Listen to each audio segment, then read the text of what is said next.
Esse podcast é uma produção independente. Os interlocutores e suas opiniões não representam nenhuma instituição. Bom dia, boa tarde, boa noite, você entusiasta pelo comércio exterior brasileiro. Deixa eu falar uma coisa para vocês, gente. Hoje a gente tem uma convidada aqui mais do que especial. Ela, a filha dileta de Arco Verde, Marcela Carvalho, está aqui conosco, nos honrando muito com a sua presença, nossa amiga querida. E antes, obviamente, de introduzi-la, apresentá-la, passar o nosso dia aqui e a nossa tarde, a nossa noite com o bate-papo que a gente vai ter, que vai ser muito legal, eu quero passar para os meus amigos aqui a bola para a gente trazer os nossos destaques iniciais aqui do Comex Mais. Então, eu começo hoje com você, PH. Traga o seu destaque aí para gente. Bom dia, boa tarde, boa noite a todos. O meu destaque de hoje vai falar um pouquinho sobre a política comercial, né? A OMC, junto com o FMI, tem um índice que mede o número de medidas comerciais que são aplicadas pelos países, e o número de 2026 é um número bastante preocupante. A gente tem visto que em 2026 as medidas que têm sido aplicadas por todos os países do mundo têm superado bastante os anos anteriores. Então, o que nós temos aí no primeiro semestre de 2026 já supera em 50% o que nós tínhamos em 2024, e em 25% o número de 2025, que já tinha sido bastante alto. Então, nós estamos aí com um volume de aplicação de medidas muito, muito elevado no mundo, o que está mostrando para a gente que o protecionismo está de volta, né, gente? Então temos que pensar aí quais são as medidas que nós podemos tomar para tentar voltar a ter um mundo cada vez mais aberto ao comércio e trazer os benefícios do comércio para todos. Mas infelizmente o que nós estamos vendo nesses últimos anos é um aumento nesse número de medidas, a ver como sairá o número no final do ano. Beleza, PHzinho, muito obrigado. Thales, o seu destaque musical. Bom dia, boa tarde, boa noite.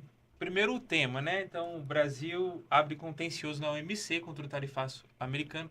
Marcela, seja muito bem-vinda, é um prazer ter você aqui conosco. Eu sempre trago o meu destaque com uma música popular brasileira para facilitar, né, a compreensão. E aí ontem, por acaso, eu vi que a Globo vai cobrir o último voo da nave da Xuxa.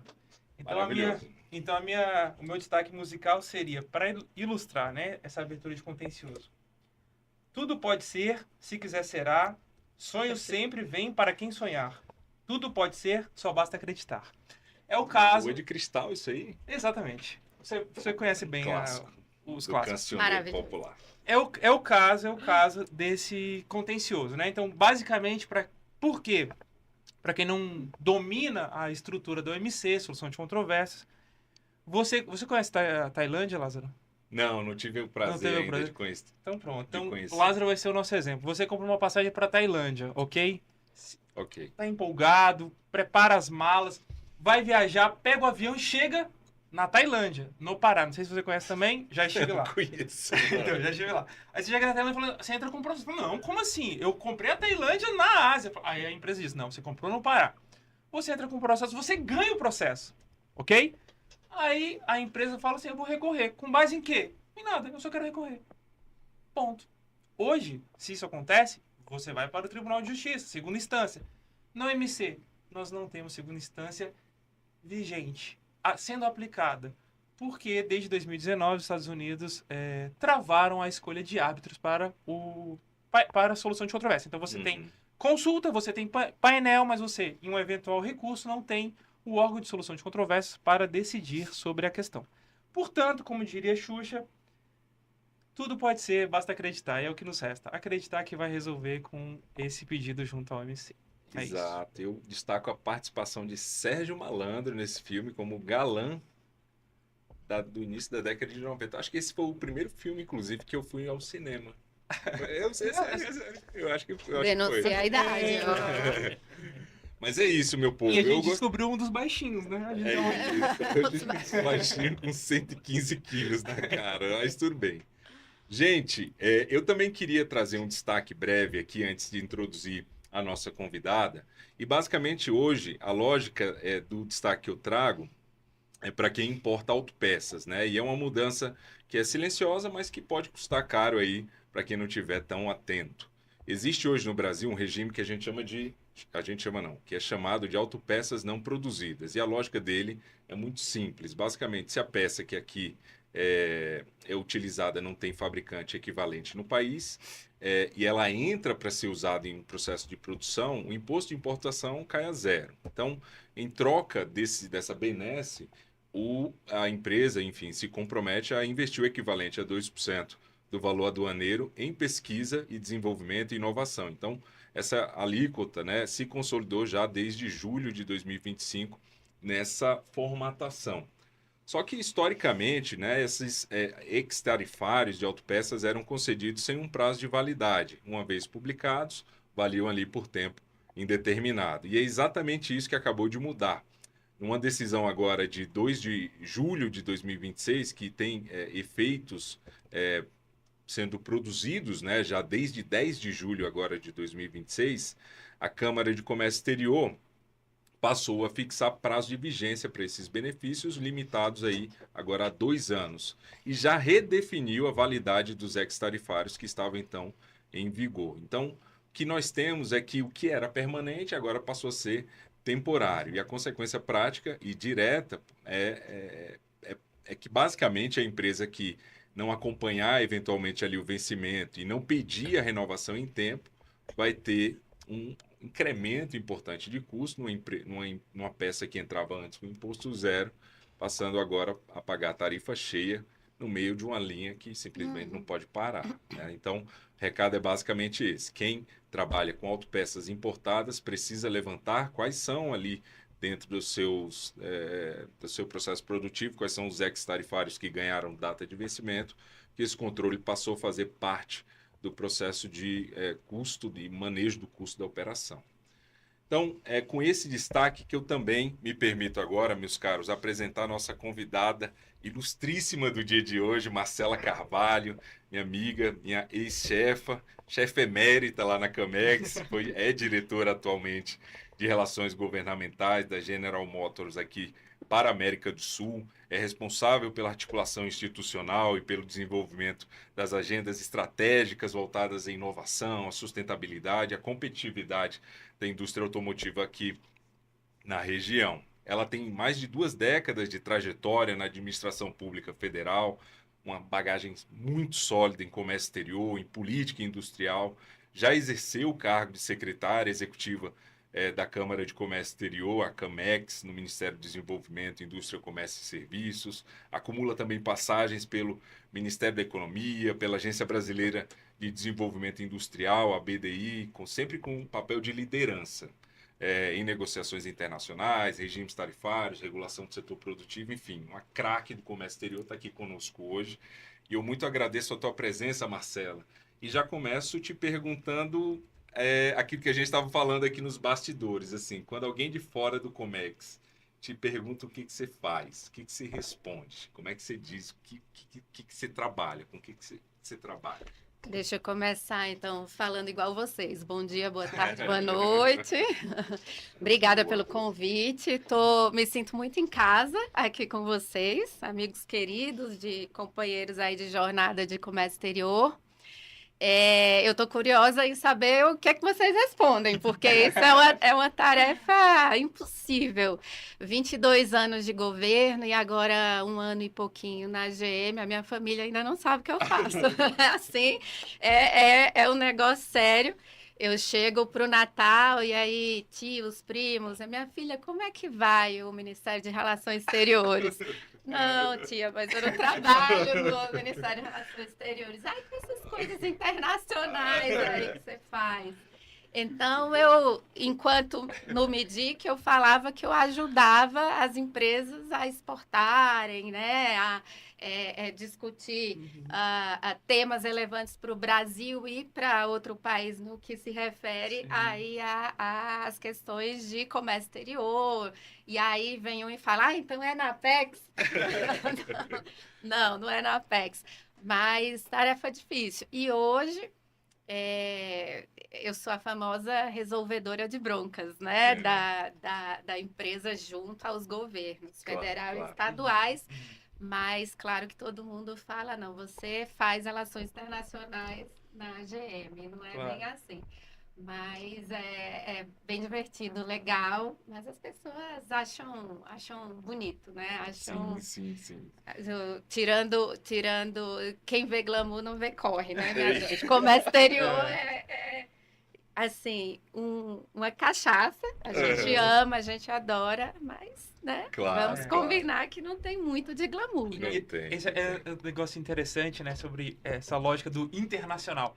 Já me ligaram, eu não tô brincando. Você perguntou, o que entendem que você trabalha, né? Já me ligaram para pedir ajuda para conseguir visto, para as pessoas virem aqui pro Brasil. Ah, Tá. sim. E minha tia me ligou para perguntar se eu podia ajudar com a companhia aérea, que ela tem uma viagem internacional. Eu falei, tia, internacional não é tudo, Não não é é um tudo. universo, né? E para terminar, minha filha acha que eu construí a Disney, né? Então, enfim. Ah, Essa parte eu continuo dizendo também. Meu filho ainda hoje acha também que eu sou construtor de estradas, assim, que eu exato. vou lá e construo Bonitinho. estrada. Então, eu não... e a minha filha acha que eu faço reunião. Sua mãe trabalha com o quê? Fazendo reunião. E aí ela tá certa para todos nós. Aí funciona bem. Mas também tem a coisa de as pessoas acharem que por eu estar em Brasília, eu conheço todas as agências, todos os ministérios e todo mundo que trabalha no governo, isso. né? Então isso E é... trabalhar com o presidente, né? O Pega Ah, também tá falando isso, e é muito verdade. Ah, o que ele faz? Ah, não, meu filho trabalha com o presidente. É isso, né? Mas, Marcelo, deixa eu te perguntar uma coisa, assim, voltando lá para o início da tua carreira, ainda se imaginando como um estudante na universidade, assim, você consegue ter o estalo do momento em que o comércio exterior entra na tua vida como uma opção? Você consegue lembrar disso pra gente? Tem uma história muito bacana com isso, né? De como foi o meu começo. Primeiro que quando eu fui optar ali pelo curso de faculdade, a minha mãe me chamou e falou assim, olha, tá abrindo um curso de Relações Internacionais, faz vestibular porque é a sua cara. E não tinha em Recife, né? Tô falando aí de estudante em Recife. E aí eu fiz uma faculdade privada de Relações Internacionais, que em Recife o foco era comércio exterior, não tinha, né, esse foco que tem em outras faculdades, universidades, que é política, que é Relações Internacionais propriamente dita, e fiz Direito na Universidade Federal de Pernambuco. Mas na faculdade privada, eu tinha um professor já falecido, querido, Oswaldo, e ele era meu professor de comércio daquelas matérias, comércio exterior 1, comércio exterior 2, comércio exterior 3. E eu tinha excelentes notas e um belo dia ele trouxe uns papéis assim e falou, faz esse concurso, aí se inscreve para isso aqui. Aí eu, o que é isso? Ele, concurso do MEDIC, analista de comércio exterior. Você vai passar se você fizer a prova. E aí eu, será? Ele, faça para você ver. E aí, por causa dele, eu me inscrevi no concurso, fiz a prova, esqueci que tinha feito essa prova. E aí, um belo dia, ele bate na porta da sala, me chama, me leva no computador e fala assim, você passou. Aí eu falei, eu não acredito. Ele, você passou, agora você tem que escolher. E eu estava no meio... começando o último semestre da faculdade. Então, eu tinha ainda 6 meses do último semestre de faculdade. E aí, eu tive que pegar uma autorização específica do reitor. Fiz um monte de seminário, ou seja, eu dei as aulas, eu fiz as aulas para os outros alunos para poder viajar, fazer o curso de formação, que no meu concurso foram 2 meses. Aí, voltei perto do Natal para Pernambuco, para Recife, e aí colei grau, fiz toda aquela coisa, entreguei TCC, e aí quando eu fui chamada para assumir aqui, aí eu consegui, porque eu já tinha diploma na mão. Mas devo à manhinha e ao professor Oswaldo o fato de eu estar aqui hoje. Poxa, um super reconhecimento aqui ao professor Oswaldo, né? Que temos muitos outros professores Oswaldo por aí. Ele foi um incentivador. Isso é muito importante. Assim, a gente perde na faculdade a perspectiva de longo prazo, né? Porque você está muito envolvido ali com o teu cotidiano. Então, como é importante ter figuras que nos inspiram, né? Legal. Com certeza. PH? Com certeza. Marcelo, deixa eu falar uns anos pra frente. Falando lá da faculdade, vamos passar vários anos lá pra frente. Você passou por MEDIC, planejamento, economia, ABDI, diversas áreas. Mas o que marca mesmo, você passou 2 vezes como secretária da Camex. Foram 2 vezes na Secretaria Executiva da Camex. Aí vem 2 perguntas daí. A primeira é, o que bateu lá dentro que você pensou, acho que eu não enfrentei problema suficiente, eu quero de novo, eu quero um pouquinho mais dessa adrenalina aqui. E a segunda é, o que foi diferente nessa segunda passagem? O que você aproveitou de experiência no interior e falou, poxa, eu podia ter feito diferente aqui, trouxe para essa segunda gestão? Ótima pergunta. Quando eu entrei, acho que meus amigos assim próximos sabem, quando eu entrei no Ministério, em 2003, me perguntavam o que eu queria ser, qual a posição que eu queria assumir. Eu sempre dizia, secretária executiva da Camex. Então, eu tinha muito essa coisa da Camex ali como a meta, né? Claro, uma meta minha, sem pressão, Mas eu me preparei para isso, eu acho. Depois, quando a Secretaria de Serviços foi criada, eu adicionei ou Camex ou Secretaria de Serviços. É curioso que eu nunca fui negociadora de bens, por exemplo, né, Thales, como você era até bem pouco tempo. Mas eu tinha essa coisa com a Camex. Como eu disse, eu me preparei, então mesmo assumindo ali a assessoria internacional de vários ministros, eu acho que eu era uma assessora com viés técnico. Então, num dado momento, eu fazia a coordenação, por exemplo, da posição do MIDIC nos temas de Camex. E aí veio o primeiro convite, o ministro Marcos Pereira né, me convidou e foi um período muito bom na Camex, assim, a gente conseguiu, a Camex estava vindo do Itamaraty e claro, né, com todo respeito aí aos nossos amigos, colegas queridos do Itamaraty, mas eu acho que o Itamaraty tem uma forma de processar decisões muito própria, né? Então, uma tomada de decisão mais lenta, aquela questão da hierarquia também mais lenta. E quando a Camex voltou do Itamaraty e foi para o MIDIC, que foi quando eu assumi, a minha meta era dar mais agilidade às decisões. Então, a gente começou a fazer as reuniões e publicar resoluções depois de 1 ou 2 dias. Então, o foco era agilidade, reduzir erros nas resoluções, previsibilidade, porque as pessoas já tinham ali quando seriam as reuniões, as pautas e as decisões saíam muito rápido. Da mesma forma, assim, eu tentei, e isso é um pouco do meu perfil, ampliar o escopo técnico. Como eu disse, assim, meu foco sempre foi muito menos em bens e muito mais em outros temas. O Lázaro está aqui, ele sabe.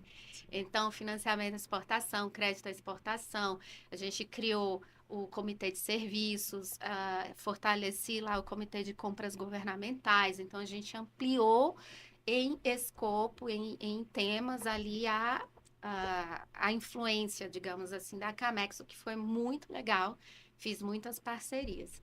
E aí, vamos para 2023.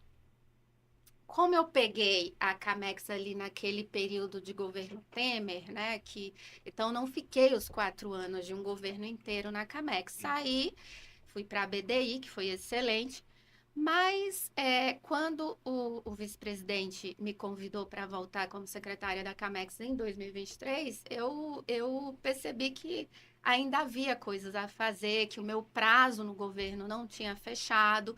Um convite do vice-presidente não se nega, né, também, e agradeço bastante a ele esse convite, mas o que eu fiz diferente foi retomar a credibilidade. Eu acho que a Camex em 23 tinha baixa credibilidade em termos de decisões coerentes, decisões transparentes, agilidade, eu acho que também, mais menos, mas esses 2 pontos. E grandes desafios, um deles, crédito à exportação.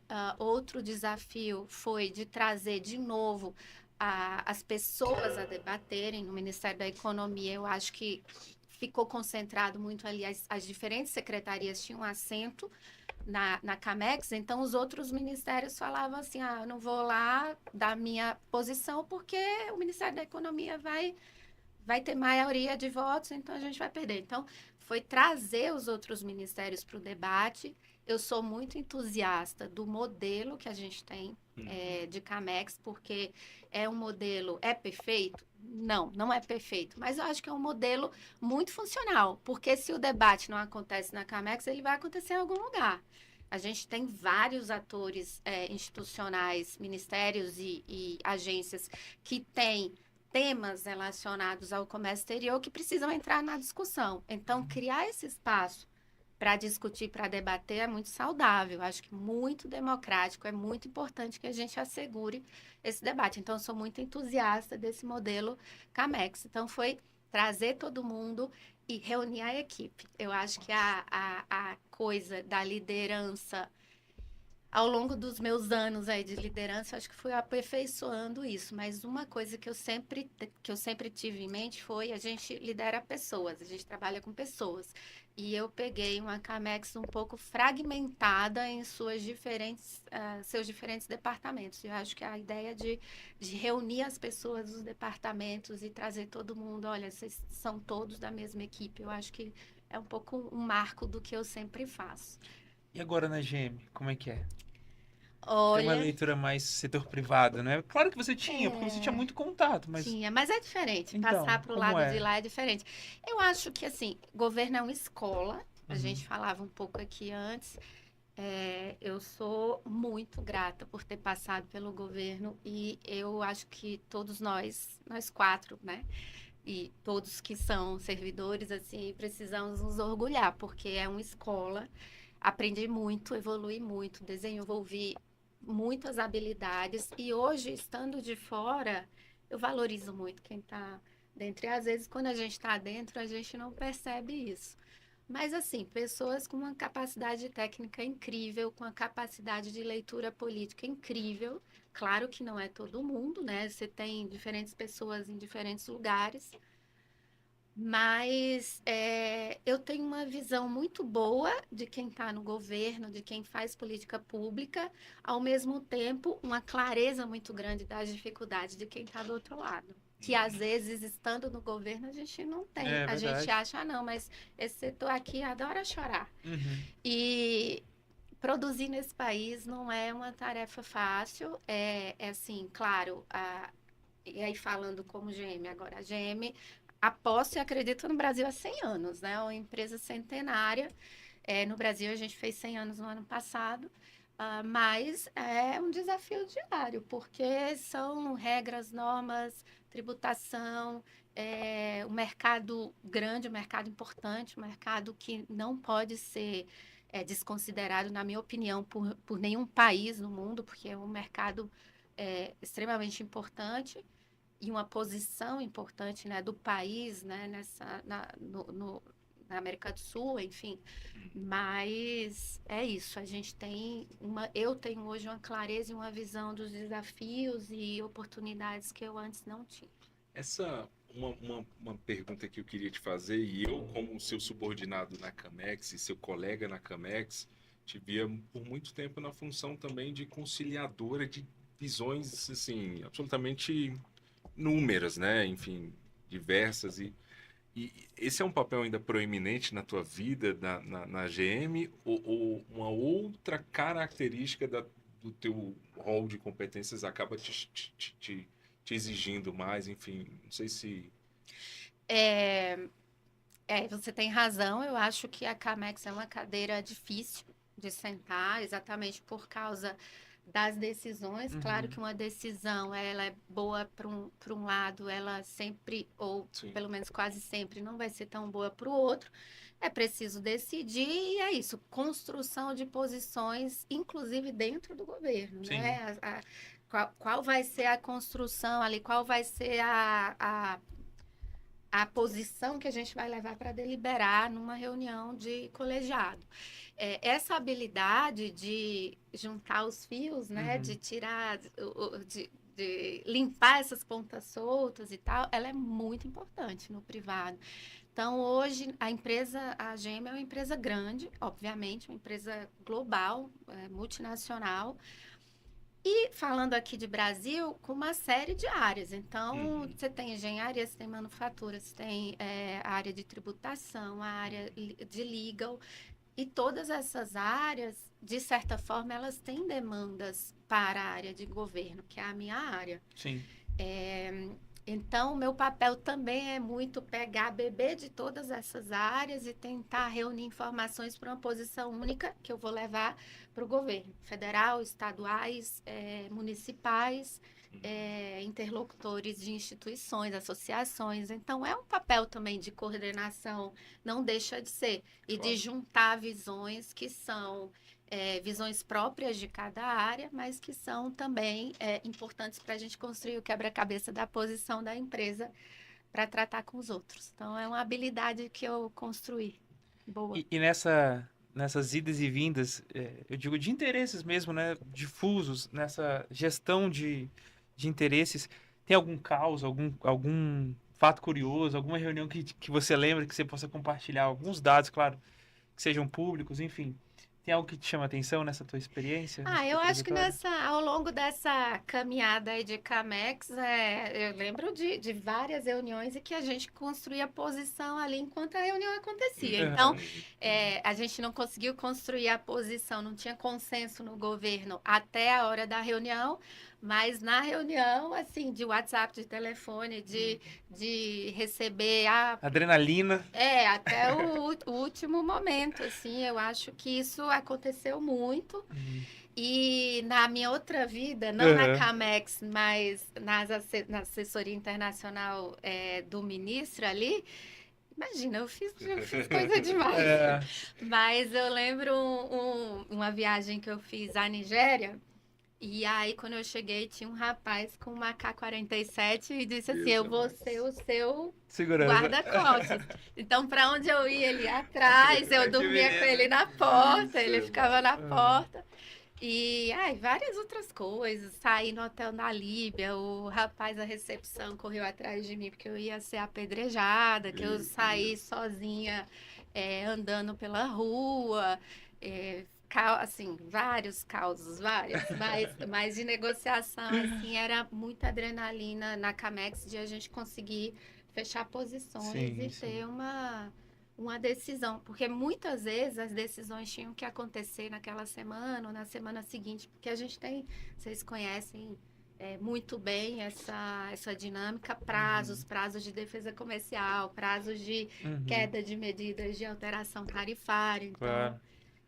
tinha essa pressãozinha aí. Só para trazer um pouquinho de contexto sobre a Nigéria para os nossos ouvintes aqui, lá tem um problema estrutural, inclusive de cunho religioso, por conta da divisão do país, né? Uma parte do país, uma parte significativa, então quase metade do país é cristã, outra metade é muçulmana, e você tem alguns núcleos de...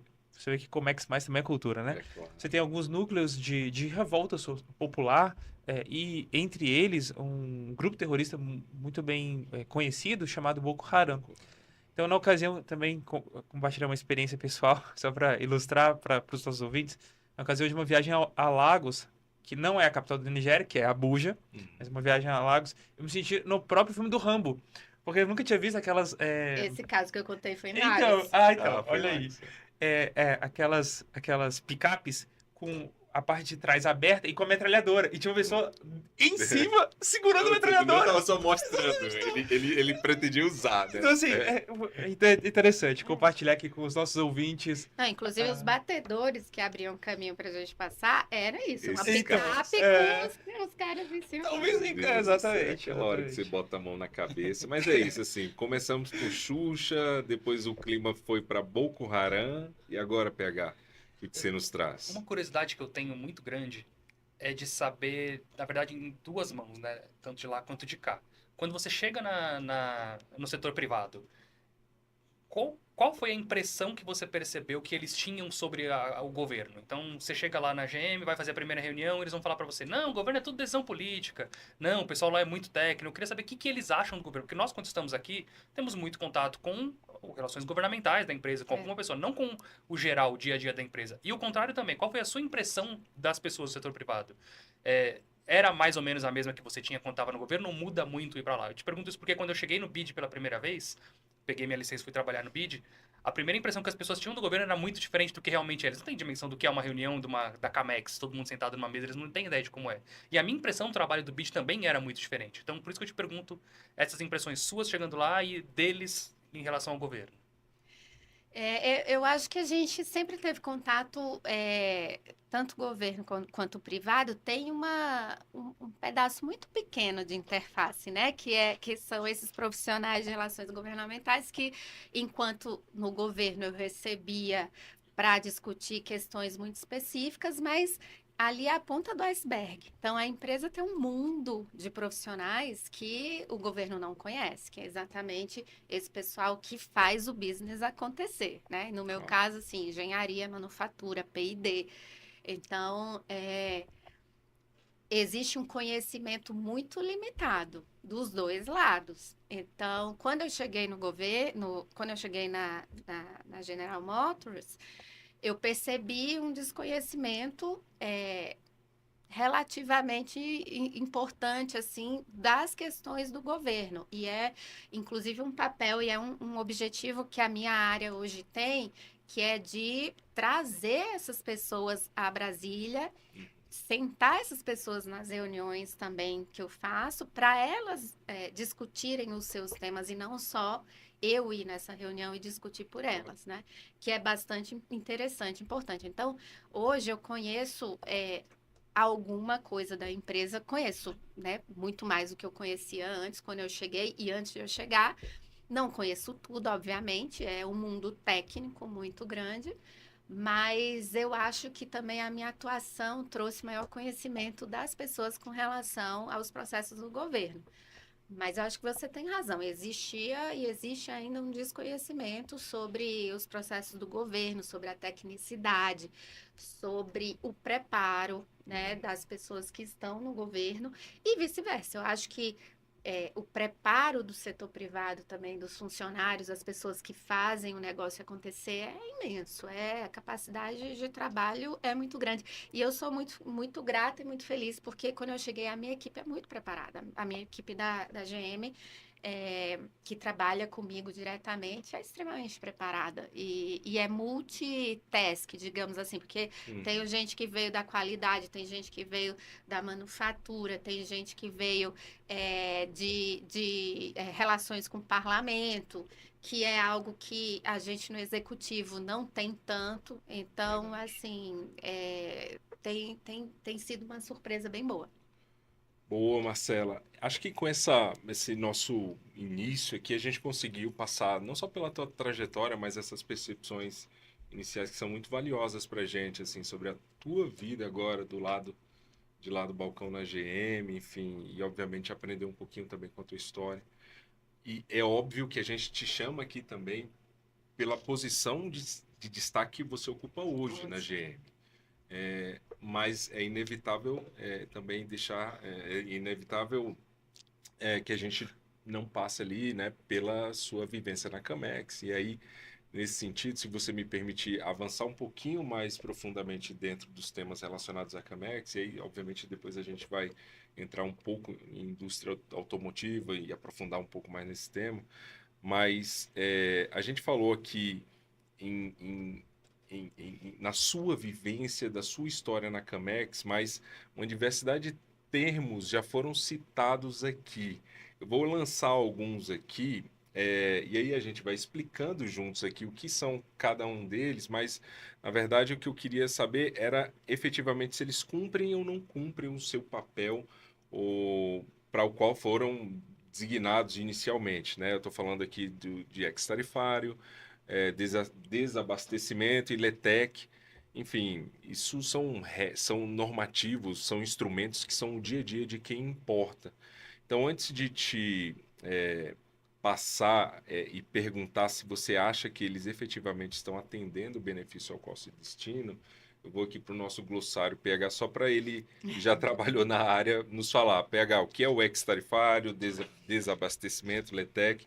Depois, Marcela, eu te peço a sua opinião sobre o atendimento ou não dessa... Vamos lá, vou de trás para frente porque o ex-tarifário é mais complicado de explicar, né? Então, a LETEC nada mais é do que a lista de exceções da TEC. Então, a TEC é a tarifa externa comum, que é a tarifa que os países do Mercosul aplicam em conjunto para os demais pros países de fora do bloco, né?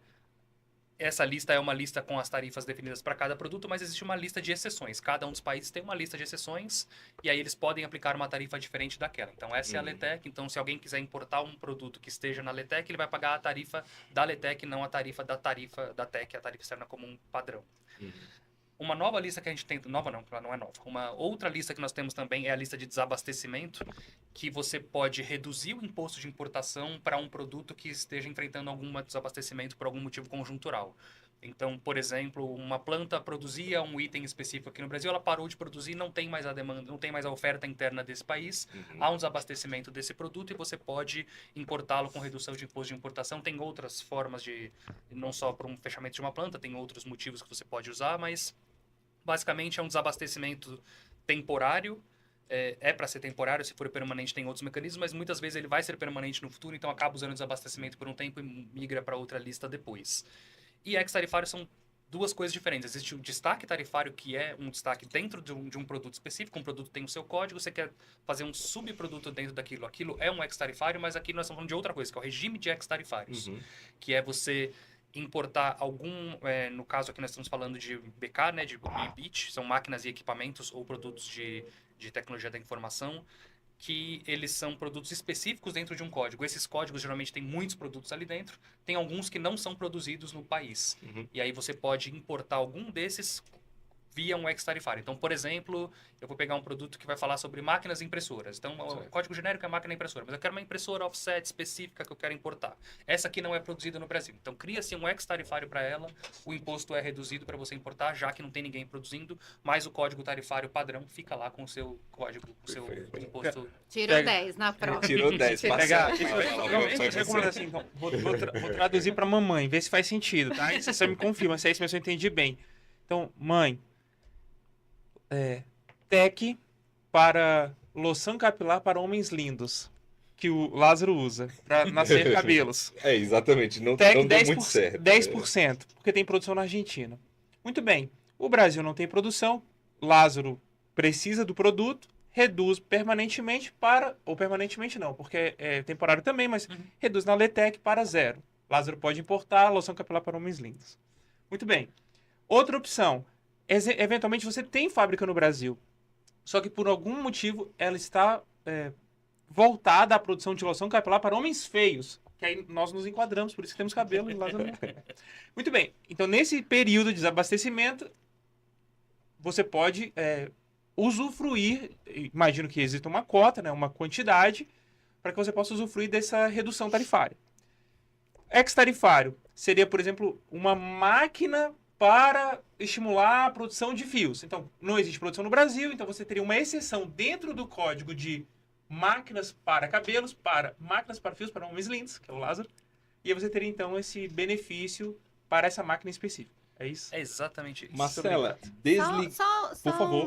um comentáriozinho. No primeiro exemplo que você deu, provavelmente a Argentina não ia deixar a gente reduzir temporariamente a 0, porque tem produção Então, na esse Argentina. é um ponto importante. Então, a Letec ela é modulada pelos interesses dos sócios. O desabastecimento precisa passar pelos sócios. Perfeito. Perfeito, Marcela. Mas desligada a nossa... Por isso que o Lázaro não tem cabelo. Tá vendo? É exatamente isso. A Argentina não está deixando chegar a minha loção A loção capilar. na cara. É isso. Mas, Marcela, enfim, desligada que a nossa tecla SAP, você entende que os produtos cumprem o papel ao qual eles se propõem, enfim? Lázaro, eu acho que a gente tem uma exceção no mundo, né? Que esses mecanismos de alteração temporária de tarifa existem no Mercosul, não existem em lugar nenhum. Claro que tem exceções pontuais, específicas, em outros blocos, mas assim, nada se compara ao que a gente tem no Mercosul, né? Então, a gente fez no Mercosul das exceções, processos. E, no caso do Brasil, processos muito bem definidos, delimitados, que são conduzidos ali no âmbito da CAMEX, né? Esses processos, eles não guardam, por exemplo, o mesmo tipo de... Não tem referência na Argentina, no Paraguai, no Uruguai, cada país adota um processo diferente, mas aqui no Brasil existe um processo muito bem feito, muito bem conduzido e que preserva ali a tecnicidade na grande maioria dos casos, o que é importante dizer. A nossa TEC, quando ela foi feita, construída e colocada aí para o mundo, a TEC do Mercosul, ela refletiu um padrão de industrialização que o Brasil tem, que é uma economia industrializada com muitos setores, ou seja, a gente produz de tudo, quase tudo, e a gente preferiu proteger todo mundo. Então, a gente tem um nível de proteção. Hoje, não sei se dá para dizer isso, e a gente vai falar sobre automotivo e outros setores e tal, e o mundo está mais protecionista, né? Como o PH falou. Mas, à época, a gente preferiu proteger mais e proteger tudo. Ao mesmo tempo, a gente não tem pico tarifário, como, por exemplo, Coreia do Sul tem para cereais de mais de 150% de tarifa de importação. Então, a gente tem uma tarifa máxima para a grande maioria, para quase tudo, de 35%, protegeu-se tudo. Ao longo dos anos, a produção, a estrutura produtiva do Brasil mudou bastante. Então, a gente precisou, não só do Brasil, do Mercosul, a gente precisava importar com mais competitividade insumos, a gente precisava proteger um pouco mais setores que a gente passou a ter produção e que antes não tinham, né? Por exemplo. Então, essas exceções, elas foram necessárias ao longo do tempo. O desabastecimento para que eu pudesse importar um insumo para a minha produção com tarifa zero e aí ter mais competitividade, porque aqui não tinha produção, ou a LETEC, que pode ser redução ou elevação. Hoje, eu acho que 80% do que está na LETEC, não sei, né? Estou fora há mais de um ano, mas vou dar um chute aqui, 80% é elevação, não é redução. A gente precisou proteger porque X motivos, a gente está tendo aí vários importação mais do que o esperado em vários setores. Então, para ser direta ali para a tua pergunta, eu acho que são instrumentos hoje importantes que refletem uma situação do Mercosul. Para dizer que esses instrumentos precisam acabar, eu acho que o Mercosul precisa reformar sua forma de organização, né? Uma discussão de tech talvez deveria ser feita, mas hoje é muito difícil que isso seja feito, a gente sabe, claro, né? Estivemos lá na Camex muitos anos. Então, eu acho que sim, cumprem, porque de certa forma, o mundo real muda muito mais rápido do que o mundo regulatório. Então, o mundo precisa de respostas rápidas que a regulação não consegue dar. E essas listas de exceção, de certa forma, elas atendem aí a essas necessidades pontuais. Tem mais pedido do que vaga, essa que é a verdade, né? E a gente sabe disso e esse é um grande problema. Então, assim, talvez se a gente pudesse olhar o todo e dizer, não, aqui esse item de desabastecimento já está no desabastecimento há muitos anos, talvez levar para o Mercosul para ter uma redução temporária e o Mercosul dar respostas mais rápidas que a gente sabe que hoje não está conseguindo dar. Então, eu acho que sim, a resposta é sim. É importante, são mecanismos importantes hoje, mas que no longo prazo, no longuíssimo prazo, talvez a gente precisasse olhar o comércio exterior assim com os olhos de hoje, né? Porque a gente olha talvez com os olhos de um passado que está mudando muito rápido. Marcela, como você comentou, né, sobre a estrutura da Camex, embora imperfeita, você já tem ali uma funcionalidade muito importante de representatividade. De interesses diferentes dentro do próprio governo, né? Eu queria saber um pouco se você conhece o histórico dos países do Mercosul. Você sabe se existiriam contrapartes ou congêneres, por assim dizer, da Camex na Argentina, Uruguai e Paraguai? Não existe, sei. Inclusive, ao longo desses anos todos, eu fui procurada para benchmark. Então, como a Camex funciona, como construir algo que seja interessante, né, nesse sentido, mas a estrutura de organização desses países também é diferente, né? Então, a tomada de decisão de comércio exterior na Argentina, por exemplo, está muito focada no próprio Ministério, que tem como agente as duas secretarias de comércio e de indústria. Claro, o Itamaraty deles, o Ministério das Relações Exteriores dele também se envolvem, mas não se envolve tanto quanto no Brasil em temas comerciais propriamente ditos. Então, os nossos sócios não têm uma estrutura parecida. No Brasil, isso é necessário. Você vê a força do agro no comércio exterior.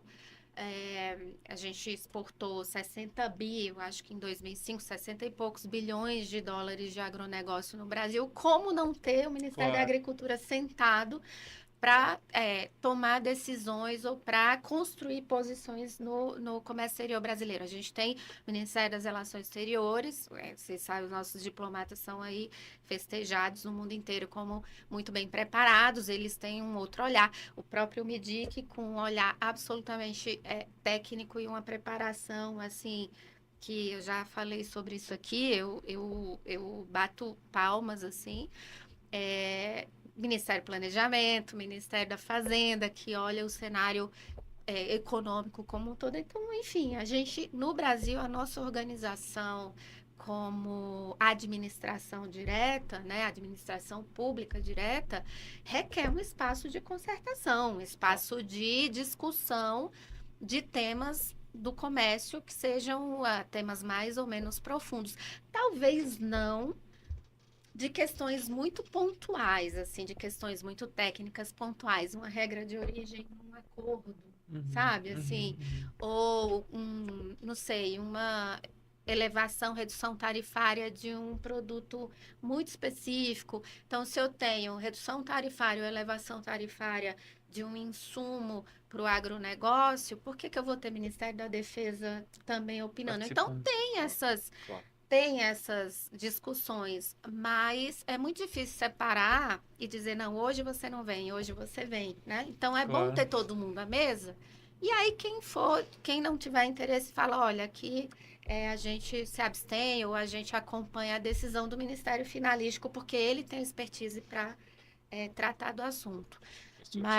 Mas é super interessante ver que, ao longo desses anos, a Camex foi procurada, assim, para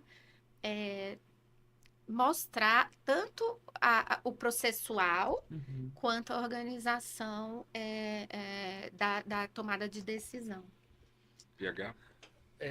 Marcela, falando especificamente sobre tarifas é assim, mas para outras decisões também é assim, toda decisão da Camex tem alguém que está feliz e alguém que não está tão feliz assim. A gente falou sobre isso um pouquinho. E como que a gente pode fazer para que o sistema não seja... Vamos atender o mais barulhento, que vem aqui, faz mais barulho, reclama mais para ele conseguir o que ele quer e os demais não. Como a gente faz para, de fato, fazer as decisões serem tomadas da melhor forma para o país? Claro, tem a parte técnica envolvida por trás, tem uma análise muito bem feita, como você mesmo falou, as equipes técnicas são muito boas. Tem uma decisão política por trás também, a gente não pode isolar a política, estamos no governo, afinal de contas. Como fazer para conciliar esses interesses da melhor forma possível, sabendo que nem sempre vai ser uma conciliação, às vezes vai ter que alguém sair perdendo paciência, mas como fazer para que não seja, vou usar uma palavra forte, capturado pela entidade ou pela empresa ou pelo grupo mais barulhento? Essa é uma das maiores críticas ao sistema que a gente tem hoje, né? Quando eu falo sistema, é o sistema de tomada de decisões para comércio exterior, porque uma vez que você tem um órgão só, ou 2 ou 3 que tomam ali a decisão técnica, você resguarda. Uma vez que você tem 10 sentados à mesa, que é a estrutura hoje da Câmara de Comércio Exterior, eu acho que esses 10 ficam mais sujeitos a esse tipo de influência. E é isso, não vamos nos enganar, a gente tem uma Câmara de Comércio Exterior que tem um corpo técnico muito importante, mas ela está inserida num contexto político e é óbvio que a cadeira ali do secretário de Comércio Exterior é uma cadeira técnica, uma cadeira política, metade, porque a gente tem que estar ali discutindo temas técnicos num ambiente que tem influência política e é isso, os grupos de interesse são muito fortes. E aí eu acho que a coisa da tecnicidade é muito importante. Resguardar o processo técnico, os argumentos técnicos, tomar decisões com base nesses elementos, e aí com esse olhar do que é importante para o país como um todo e não para o setor específico, claro, o olhar do setor é o que vem primeiro, é a primeira análise, ou dos setores, mas o olhar mais amplo de política pública ele é muito importante nesses casos. E aí, eu acho que ao fazer isso e dando essas pitadas de transparência, porque, claro, quando eu cheguei em 23, também o Lázaro vai lembrar, eu sentei na cadeira e recebi um acórdão do TCU de presente, né? A gente tinha 2 anos de prazo de fiscalização a partir de janeiro de 23 e periodicamente mandávamos aí ao Tribunal de Contas da União um relatório das atividades com metas definidas pelo tribunal com relação à transparência, coerência nas decisões e transparência. Então, se a Camex publica pautas de reuniões e publica decisões das reuniões e publica notas técnicas que embasam essas decisões, eu entendo que essas notas públicas, elas conseguem inibir um pouco a captura, usando o seu termo, porque elas vão mostrar ali quais foram os argumentos que foram usados, que o governo usou para tomar aquela decisão. Então, eu acho que a transparência é um ponto bastante importante aí nesse processo. Se você, e eu concordo inteiramente assim com a tua fala, Marcelo, acho que a subsecretaria liderada pelo nosso amigo André Castro, a de estudos, ela surge também sob sua liderança, né? Ela surgiu sob a liderança. Na verdade, a secretária Tatiana Rosito havia criado essa subsecretaria quando a Camex foi para o Itamaraty e quando ela voltou para o MIDIC eu mantive. Entendi. Foi uma excelente acho que ela ideia. caminha nesse sentido também de robustecimento técnico do processo como um todo, né? E a avaliação desses mecanismos que vocês falavam antes. Então, a subsecretaria do André, um abraço, André. André, você vem aqui um dia, hein? André, vem aqui. Que faz a avaliação da efetividade desses mecanismos todos. Eu acho que é bastante importante. Acho que com essas últimas falas e palavras da nossa amiga Marcela, a gente conseguiu avançar um pouquinho dentro mais do que é a Camex, né? Tanto na parte mais conceitual dos elementos principais que gravitam em torno do colegiado, mas a própria forma que se toma a decisão. Mas eu não podia ter a Marcela aqui e deixar de aproveitar agora a presença dela na GM, e também no universo da indústria automotiva. Então, se vocês me permitirem, eu movo agora um pouco, Marcela, para a gente poder aprofundar um pouco mais na tua experiência atual. E aí, nesse sentido, é isso, assim, quando a gente fala em comércio exterior, muita gente pensa em coisas grandes, números astronômicos, multinacionais, mas a partir da tua vivência atual agora, como é que você identificaria na prática o comércio exterior impactando a vida de uma pessoa comum? E aí a gente até traz esse exemplo, o carro. É um bom exemplo disso. Para a mãe do Thales, né? Exatamente, por favor. Vamos lá. Por favor. Eu acho que o comércio exterior impacta e muito a nossa vida, né? Eu acho que sempre existe aquele dilema, vamos importar pagando mais barato, né? Que é a coisa da redução tarifária. Ou vamos produzir aqui no Brasil e dar um pouco de proteção para que a gente gere emprego e renda, a discussão entre liberais, desenvolvimentistas e etc., que a gente sempre enfrenta. Então, o carro é um excelente exemplo. Eu acho, a minha opinião é que há casos em que uma estratégia de política pública de proteção com desenvolvimento de uma política pública voltada para o desenvolvimento do setor de alto valor agregado, ela é muito bem-vinda. Por quê? Porque ela é indutora de desenvolvimento. Um exemplo que eu dou sempre foi a política de aerogeradores para paz e equipamentos de energia eólica que o Brasil começou a desenvolver. Desenvolvemos uma indústria no Brasil, mas recentemente, como sempre, importações asiáticas fizeram com que a gente diminuísse ali a pujança do nosso setor aqui no Brasil. Agora, para bens de consumo, né, no geral, a gente tem um impacto direto na vida do consumidor, seja alimentos, roupas, né? Tudo, o comércio exterior, ele tem esse impacto real que as pessoas não percebem. No caso do carro, hoje a gente tem uma política industrial que eu falo que é uma das poucas políticas industriais que a gente tem que tem que tiveram sucesso no país, né? Porque a gente desenvolveu todo um setor no país e o setor é indutor, como eu disse, desenvolvimento. Só a GM, a gente tem 16 mil funcionários diretos no Brasil, indiretos 150 mil. Então, isso é impacto real na vida das famílias Claro, onde a gente está inserido. Então, a nossa fábrica centenária, São Caetano do Sul, São Paulo, Grande ABC. Em São Caetano do Sul, todas as famílias, ou a grande maioria delas, ou teve um pai, ou um filho, ou um tio, ou um primo que trabalhou na General Motors. Então, isso é um impacto real que a gente sente. E aí, o automóvel, como indutor de desenvolvimento, ele tem desenvolvimento de manufatura no Brasil, engenharia no Brasil, inovação desenvolvida no Brasil. O último lançamento da GM, que foi o Sonic, que a gente lançou agora há pouco, há 2 meses atrás, ele tem, assim, 82% de conteúdo nacional, 14 fornecedores, 46 fornecedores de 14 estados diferentes, tem, assim, horas de engenharia, 340 engenheiros brasileiros envolvidos no projeto. Então, assim, são marcos importantes para o desenvolvimento da inovação no Brasil, né? Manutenção de emprego, renda e engenharia no Brasil, que é bastante importante. Então, e aí vem a discussão do importado, que eu acho que a gente vai falar mais adiante.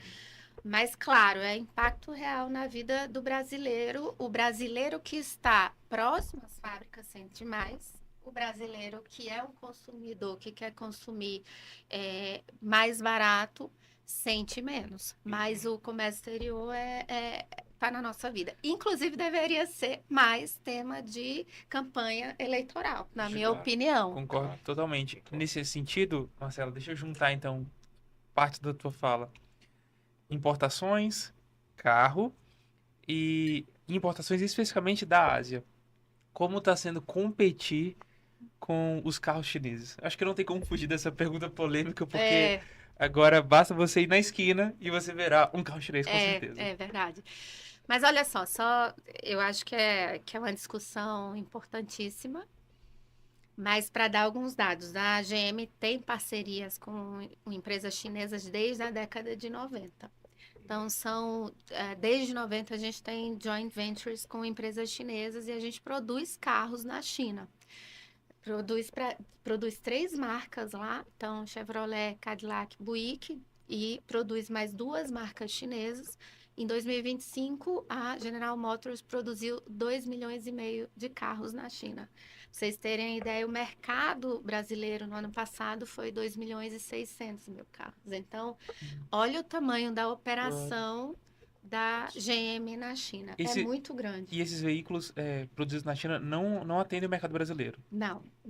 São para outros mercados. A gente está começando a trazer, né?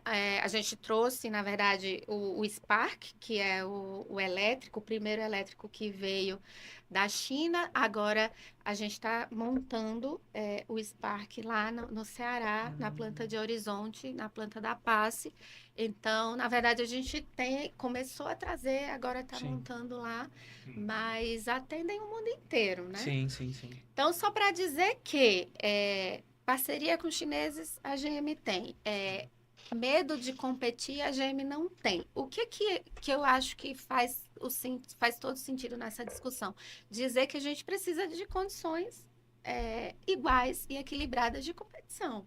Sim. Então, vir aqui, pagar impostos aqui, gerar empregos aqui, cumprir as metas que estão definidas no Mover aqui, que é a nossa política industrial do setor, encarar o custo Brasil, encarar tudo que a gente tem aqui e ainda assim apostar no mercado brasileiro, como a GM aposta e as outras apostam, e aí falando dos meus colegas que produzem aqui também no Brasil, eu acho que é bastante saudável. A gente tem que o mercado está aí para todo mundo, mas condições de igualdade elas são necessárias, né? E quando a gente tem um programa de política industrial que ele é aprofundado a cada ciclo com metas de eficiência energética, descarbonização, reciclagem, tudo isso, mas ao mesmo tempo a gente vê o governo dar redução de imposto de importação para SKD, CKD, que são veículos semi-montados ou totalmente desmontados.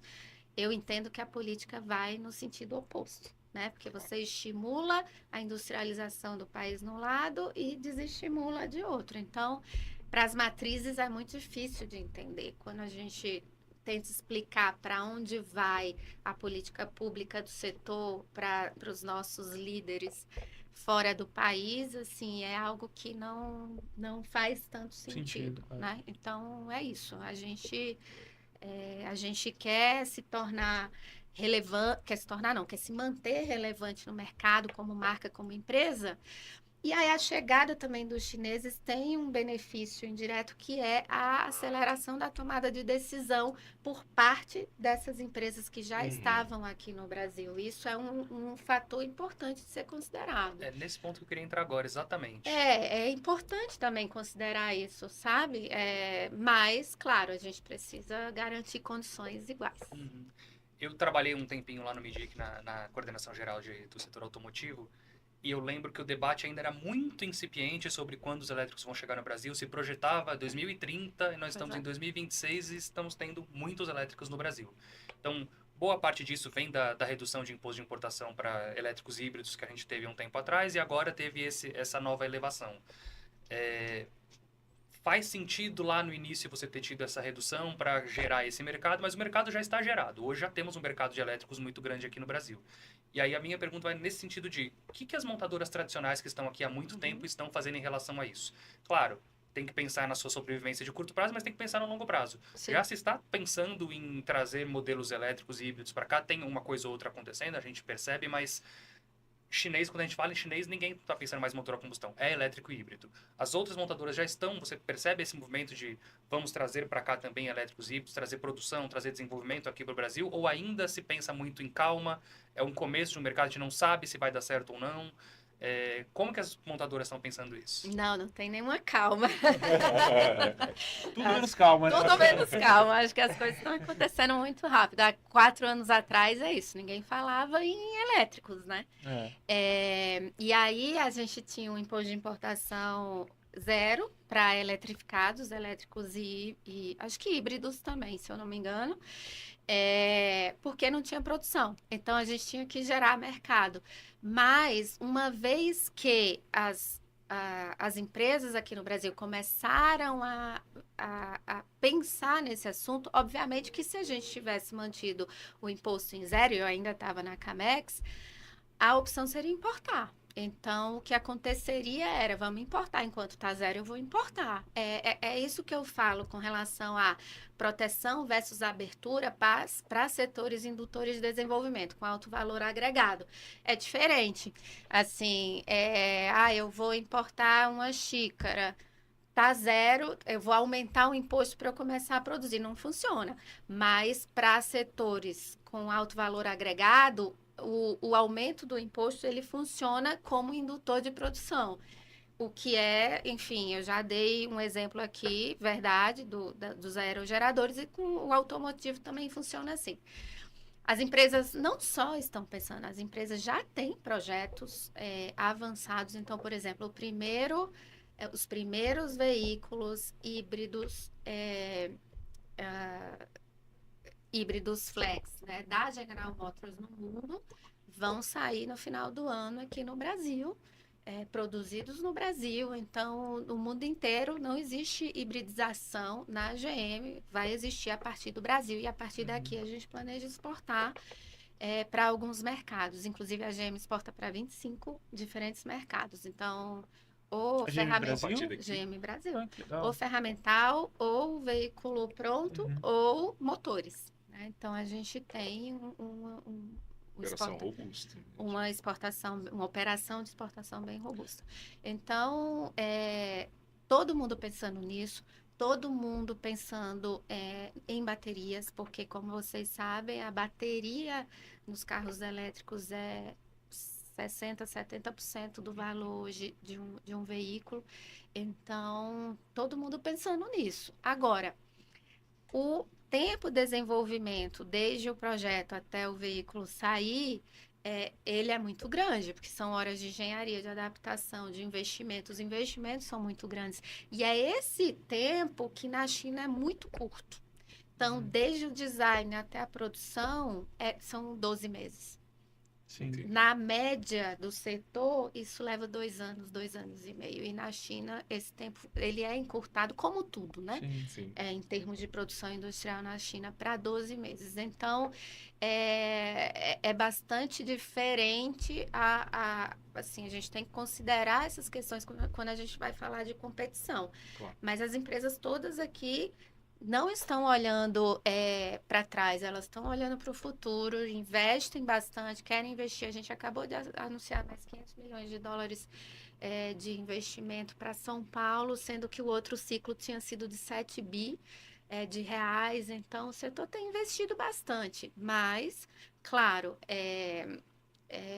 a gente precisa de uma cadeia também bastante forte e em termos de tecnologia, de acompanhar o que a gente está fazendo, versus o cumprimento de metas do Mover, que olham muito para etapas produtivas consideradas básicas, né? Então, no caso do automotivo, pintura, soldagem, estampagem.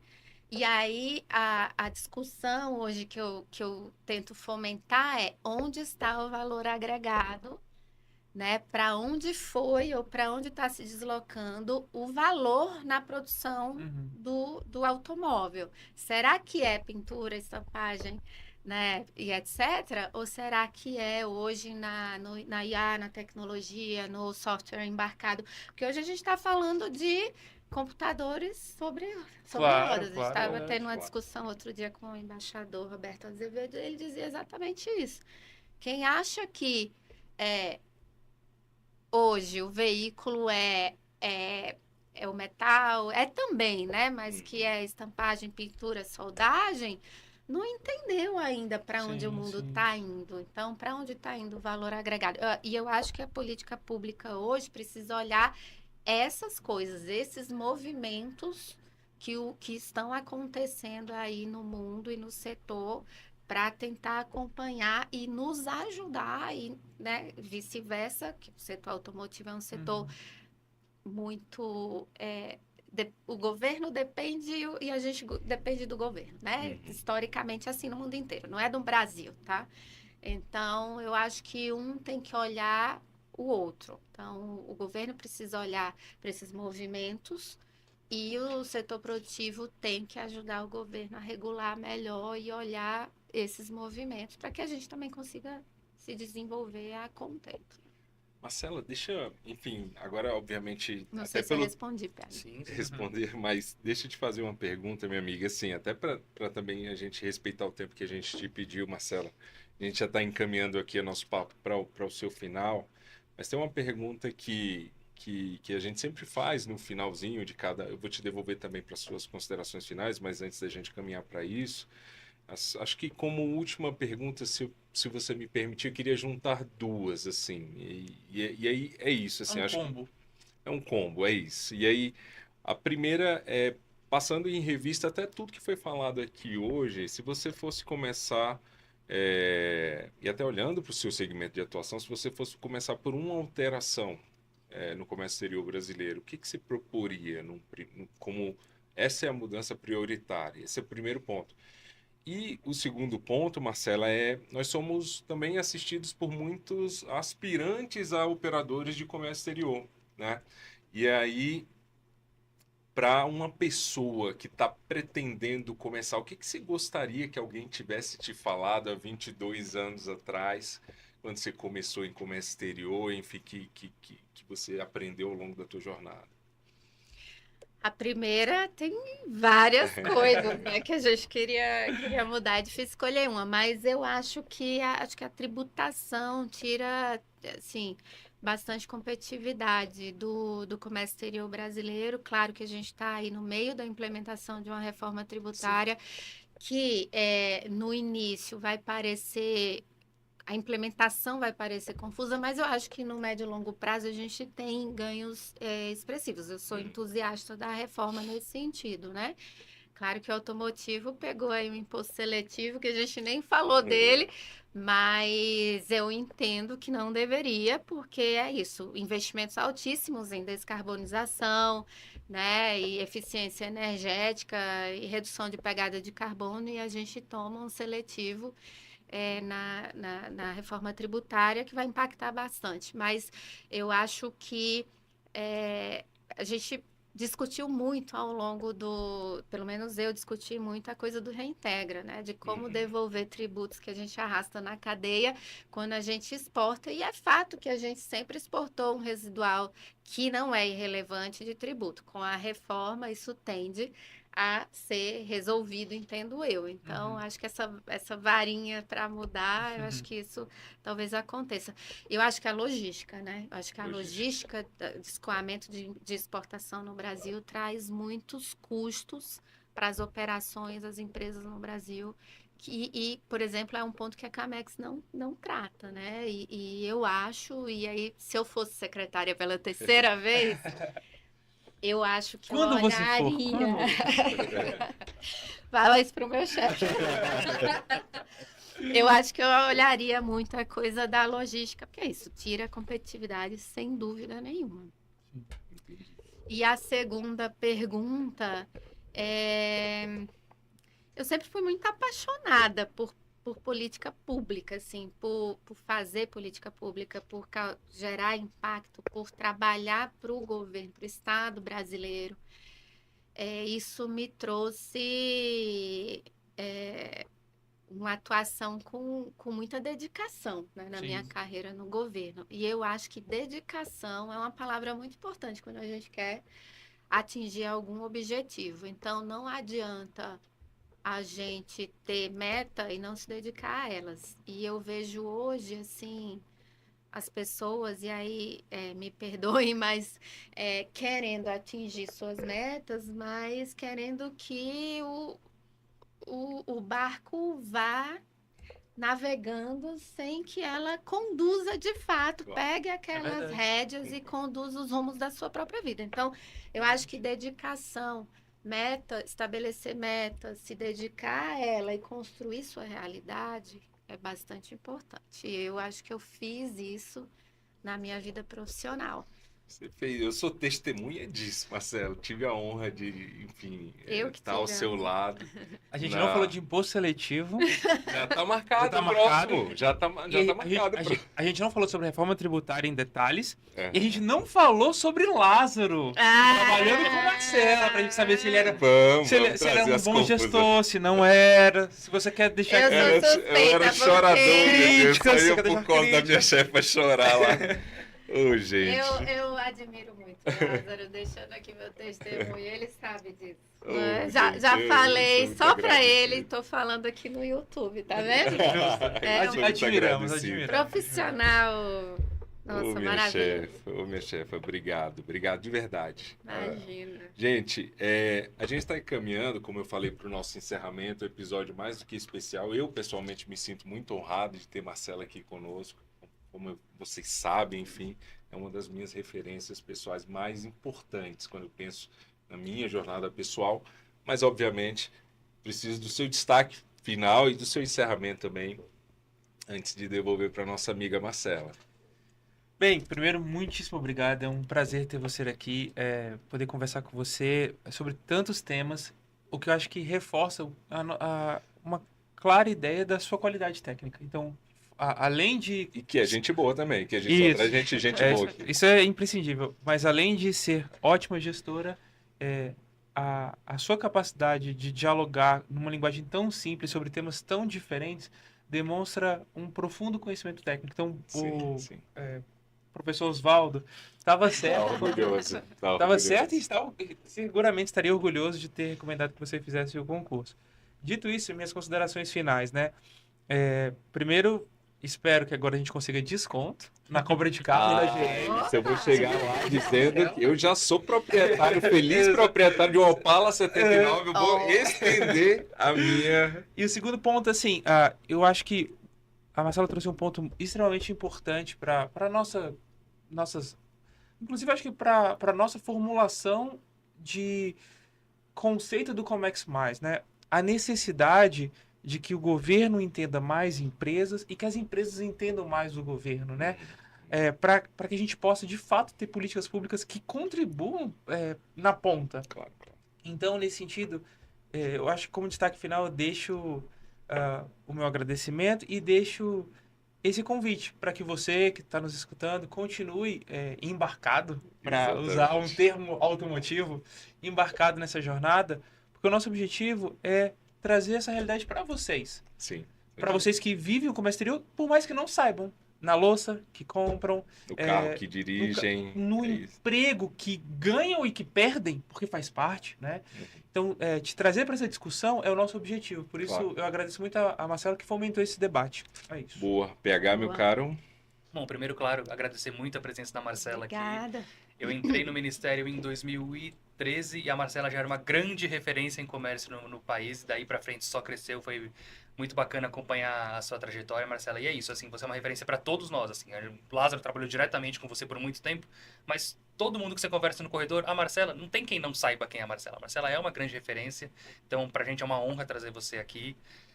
O bate-papo foi ótimo, a conversa. Geralmente a gente tem convidados muito bacanas, a gente tem dado sorte com isso, né? Sorte não, né?